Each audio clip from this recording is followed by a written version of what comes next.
2 ദിവസം മുന്നേ എൻ്റെ കോ സിസ്റ്റർ വിളിച്ച സമയത്ത് ഞങ്ങളിങ്ങനെ ഓരോന്ന് സംസാരിച്ചുകൊണ്ടിരിക്കുന്നതിനിടയിൽ കുക്കിംഗ് കയറി വന്നു കേട്ടോ. അപ്പോൾ മൂപ്പത്തി എൻ്റെ അടുത്ത് ചോദിച്ചു, ചേച്ചി ഉണ്ടാക്കി നോക്കിയിട്ടുണ്ടോ ആ ഒരു വൈറൽ സാൻഡ്വിച്ചിൻ്റെ റെസിപ്പി എന്ന്.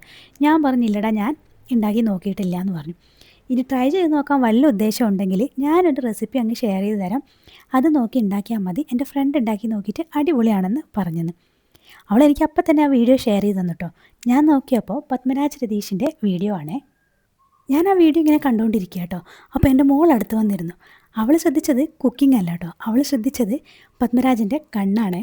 അവൾ എൻ്റെ അടുത്ത് അപ്പം തന്നെ പറഞ്ഞു കേട്ടോ, അമ്മയെ നോക്കി അങ്കിളുടെ കണ്ണ് എന്ത് ഭംഗിയാണ് കാണാനെന്ന്.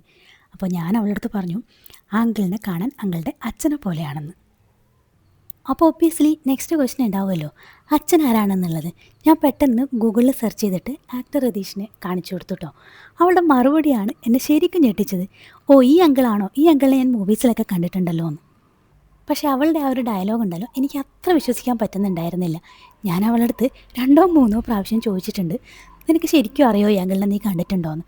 പക്ഷെ അവൾ പറയും ഞാൻ കണ്ടിട്ടുണ്ട്, പക്ഷേ ഏത് മൂവിയിലാണെന്ന് അവൾക്ക് ഓർമ്മയില്ല എന്ന്. ഇതും പറഞ്ഞിട്ട് അവളങ്ങ് എഴുന്നേറ്റ് പോയിട്ടോ.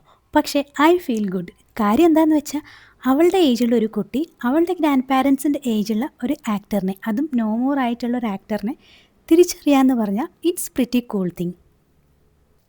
ചിലപ്പോൾ കേൾക്കുന്ന ആൾക്ക് തോന്നും ഇതെന്താ ഇത്ര കൂളായിട്ടുള്ള ഒരു കാര്യം എന്താണെന്ന്. പക്ഷേ ഇത് കൂളായിട്ട് തോന്നാൻ എനിക്ക് വേറൊരു കാര്യം കൂടിയുണ്ട്. കഴിഞ്ഞ വർഷമാണോ അതിന് മുന്നത്തെ വർഷമാണോ എന്ന് ഞാൻ കറക്റ്റായിട്ട് ഓർക്കണില്ല. എൻ്റെ കസിൻസിൻ്റെ മക്കളടുത്ത് ഞാൻ ചോദിച്ചു, മണിച്ചിത്ത താഴ് മൂവി കണ്ടിട്ടുണ്ടോ എന്ന്. അപ്പോൾ അവരുടെ അമ്മ എൻ്റെ അടുത്ത് പറഞ്ഞ മറുപടി, they don't watch Malayalam movies, they watch only English movies. മൺമറഞ്ഞുപോയ ആക്ടേഴ്സിനെയൊക്കെ നമ്മൾ ഇപ്പോഴും ഓർക്കുന്നുണ്ടെങ്കിൽ അതവരുടെ കഥാപാത്രങ്ങളിൽ കൂടെ തന്നെയായിരിക്കും അല്ലേ. പണ്ടാരോ പറഞ്ഞതുപോലെ ആക്ടേഴ്സിന് മരണമില്ല, അവരുടെ കഥാപാത്രങ്ങളിലൂടെ അവരെപ്പോഴും നമ്മുടെ ഇടയിൽ ജീവിക്കുന്നു.